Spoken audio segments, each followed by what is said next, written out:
मला ना साबुदाणा खिचडी तिखट आवडते. तुम्हाला पण जर आवडत असेल तर व्हिडिओ नक्की एंडपर्यंत पहा.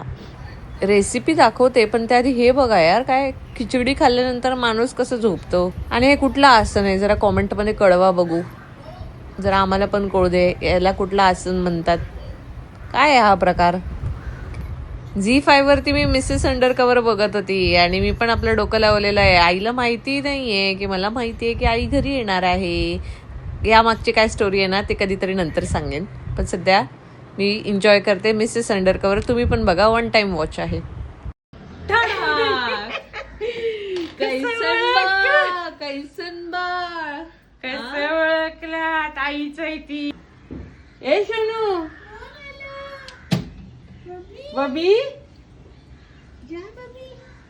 आई ते झोपले. मी गेट वरसून चालत आली. तुमचं लोकेशन त्यांना माहिती होतं, ठीक आहे. तू माझी अर्धा तास वाट बघत होता, तुम्ही फोनच नाही केला. असं आहे, मुद्दामून तुम्ही फोन करत होता ना, हिने लगेच लोकेशन चेक केलं.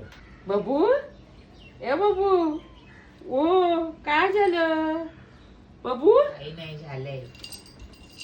बापरे. त्यानंतर थोडीशी शॉपिंग करून आम्ही मोर्चा वळवला. ते हे हरेराम हरे कृष्णा रेस्टॉरंट आहे चकालेल्या अंधेरी ईस्टला. नक्की व्हेज, प्युअर व्हेज रेस्टॉरंट, मस्त जेवण मिळतं इथे, नक्की जा. आज महाशिवरात्री आणि महाशिवरात्रीच्या निमित्ताने आम्ही श्री मरोडेश्वराचं सहकुटुंब दर्शन घेतलं. खूप मनाला छान वाटलं आणि एकदम प्रसन्न वाटलं.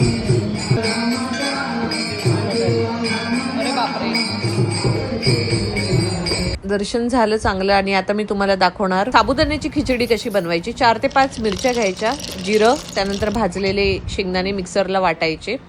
एका कढईमध्ये तूप घ्यायचं, तुपामध्ये अगेन 4-5 मिरच्या बारीक चिरलेल्या, कढीपत्ता, जिरं आणि त्याच्यामध्ये बॉइल्ड केलेले जे पोटॅटो आहेत ते पण टाकायचे. चांगलं त्याला अगदी व्यवस्थित मस्तपैकी तेलात तुपामध्ये भाजून घ्यायचं. कोथिंबीर पण हवी तर थोडीशीच फ्लेवर येण्यासाठी त्याच्यामध्ये टाकायची आणि मग जे वाटलेले शेंगदाण्याचं जे कूट आहे तो त्याच्यात टाकायचा. साबुदाणा आहे ना, हा साबुदाणा मी रात्री अर्धा तास पाण्यात भिजत ठेवते. तो पाणी पूर्ण ड्रेन करून मग ओव्हरनाईट सोक करून ठेवते. मग तो एकदम चांगला सुटसुटीत होतो. मीठ वगैरे टाकायचं चवीनुसार आणि त्याला थोडंसं व्यवस्थित परतून घेते आणि ते कुकरला लावते. कुकरला लावल्याने काय होतं ना, सगळीकडे व्यवस्थित शिजतं आणि हे अशा प्रकारे मला खूप आवडते. तुम्ही सुद्धा ट्राय करा आणि हा व्हिडिओ आवडला तर लाईक जरूर करा.